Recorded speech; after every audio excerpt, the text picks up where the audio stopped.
Hello, નમસ્કાર, જય હિન્દ. સ્વાગત છે મારી ચેનલ આર્ટ ઓફ શ્લોકાસોમાં. તો આજે ફરીથી એક નવી રચના સાથે તમારી સમક્ષ પ્રસ્તુત થયો છું. તો આ રચના છે કે જેને આપણા જીવનમાં જ્યારે તકલીફો આવી હોય કે અંધકાર થયો હોય ત્યારે એક દીવાની જ્યોત સમાન કામ કર્યું હોય એવા વ્યક્તિઓને સમર્પિત, મા બાપને સમર્પિત, ગુરુઓને સમર્પિત, એવા મિત્રોને સમર્પિત. તો ધ્યાનથી સાંભળજો અને ગમે તો શેર જરૂર કરજો. કે હું એકલવ્યની જેમ અંગૂઠો કાપી દઉં તોય ઓછું પડે. કે એકલવ્યની જેમ અંગૂઠો કાપી દઉં તોય ઓછું પડે, ને ગુરુ દક્ષિણામાં સર્વસ્વ આપી દઉં તોય ઓછું પડે. ગુરુ દક્ષિણામાં સર્વસ્વ આપી દઉં તોય ઓછું પડે. ને ભગવાનને શોધવા શું કામ ભટકવું આ દુનિયામાં? કે ઈશ્વરને શોધવા શું કામ ભટકવું આ દુનિયામાં? હું તમને જ ઈશ્વર નામ આપી દઉં તોય ઓછું પડે.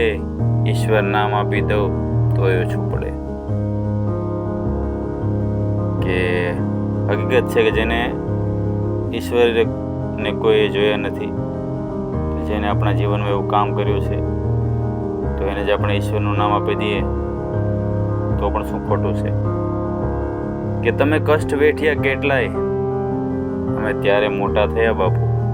આ પપ્પાને સમર્પિત. કે તમે કષ્ટ વેઠ્યા કેટલાય, અમે ત્યારે મોટા થયા બાપુ. મારા ચામડાના જોડા પહેરાવી દઉં તોય ઓછું પડે. કે મારા ચામડાના જોડા પહેરાવી દઉં તોય ઓછું પડે.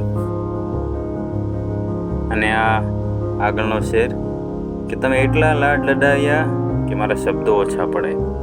તમે એટલા લાડ લડાવ્યા કે મારા શબ્દો ઓછા પડે.